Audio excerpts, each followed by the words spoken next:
अर्पिता की शादी राकेश से तय होती है, जो एक सरकारी नौकरी करता था। अरे चाची, अर्पिता इतनी सुंदर, पढ़ी लिखी और मॉडर्न लड़की है, फिर कहाँ आप इसकी शादी ऐसे घर में कर रही हैं? अरे लड़का सरकारी नौकरी करता है, इंजीनियर है, खूब कमाता है, खूब मेहनत की है लड़के ने इस नौकरी के लिए। अर्पिता भी राकेश को पसंद नहीं करती थी, लेकिन पिता ने हाँ कर दिया तो शादी के लिए मन मारकर तैयारी कर रही थी।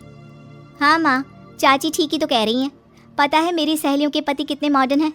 अरे देख बेटा, तू मॉडर्न है ना, वो पढ़ने लिखने वाला गांव का होनहार लड़का है, तू जैसा रखेगी रहेगा। अब तक कोई उसकी केयर करने वाला नहीं था, है तो सिर्फ एक भाई भाभी, और माँ पिता तो गांव में ही रहते हैं। अर्पिता का मुंह बन जाता है। वो पिता के फोन से राकेश का नंबर लेकर उसे मिलने के लिए बुलाती है। आज तो मैं उसे साफ साफ मना कर दूंगी, मुझे नहीं करनी शादी। शक्ल देखी है, ना कपड़े पहनने का तरीका है ना बोलने का।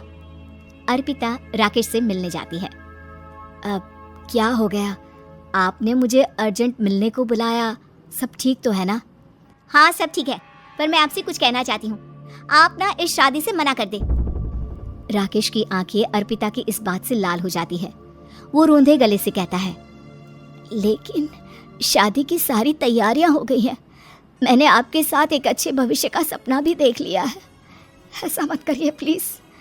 माँ पिता के अलावा मैंने किसी को दिल से अपना माना है तो वो आप ही है। देखिए, मुझे आपसे कोई समस्या नहीं है, लेकिन आप मेरे जैसे नहीं हैं। मैं मॉडर्न लड़की और आप। मैं आपसे वादा करता हूँ, जब तक आपके लायक नहीं बन जाता मैं कभी आपसे बीवी का हक नहीं मांगूंगा। अर्पिता राकेश का प्यार देखकर पिघल जाती है और शादी के लिए हाँ कर देती है।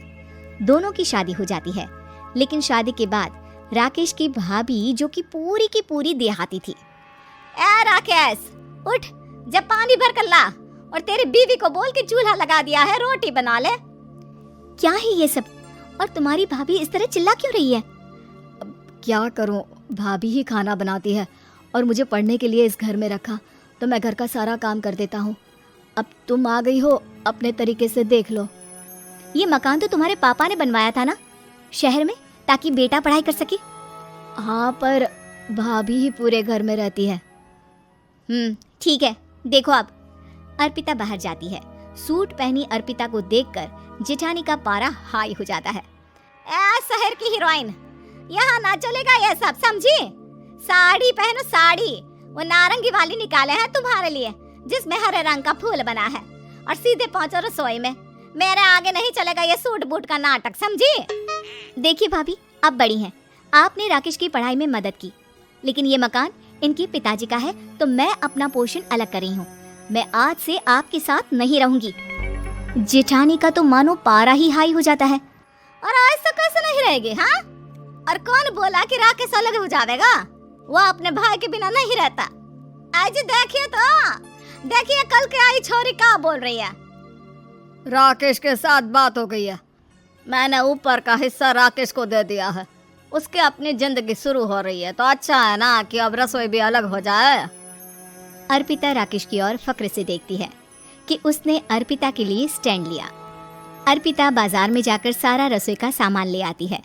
पिता के दिए सामान से घर सजाती है और अपने तरीके से पूरे घर की सजावट करती है। शाम को राकेश ऑफिस से आता है। कुर्ता पैजामे में राकेश को देखकर, अरे ये क्या पहना है?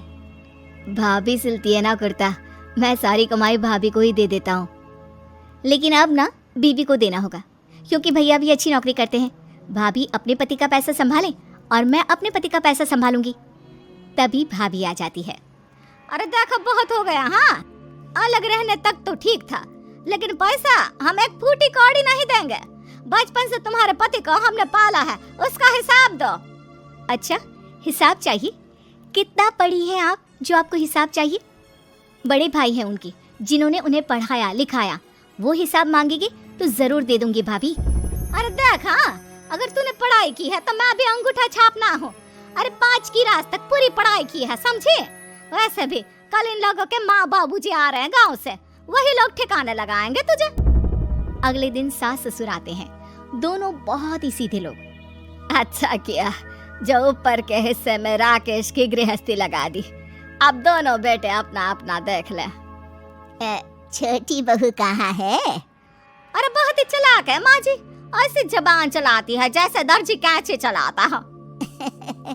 वैसे बहू तुम भी कम नहीं थी। और सुनाओ। तभी छोटी बहू सास ससुर के पैर छूकर उन लोगों को चाय और नाश्ता देती है।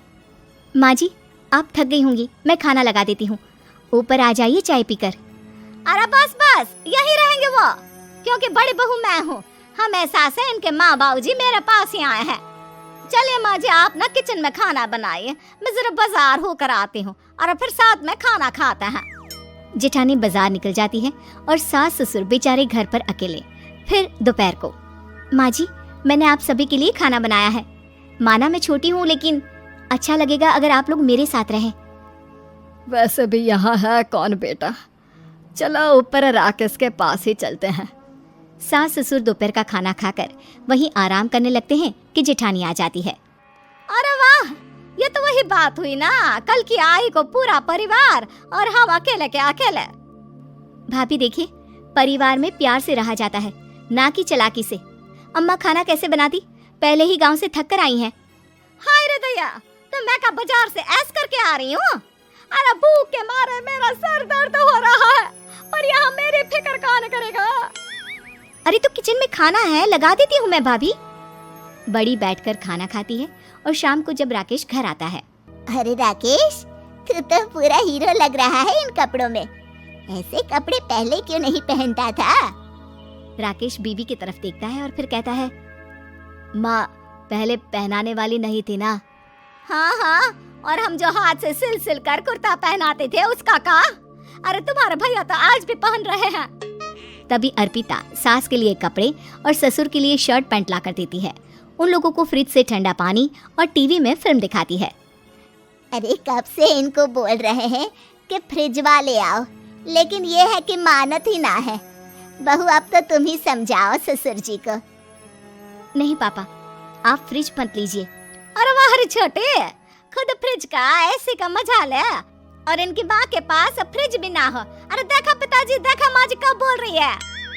अरे उसकी पूरी बात तो सुन लो कि वो क्या बोल रही है। वो इसलिए क्योंकि अब माँ जी और पापा यहीं रहेंगे मेरे पास।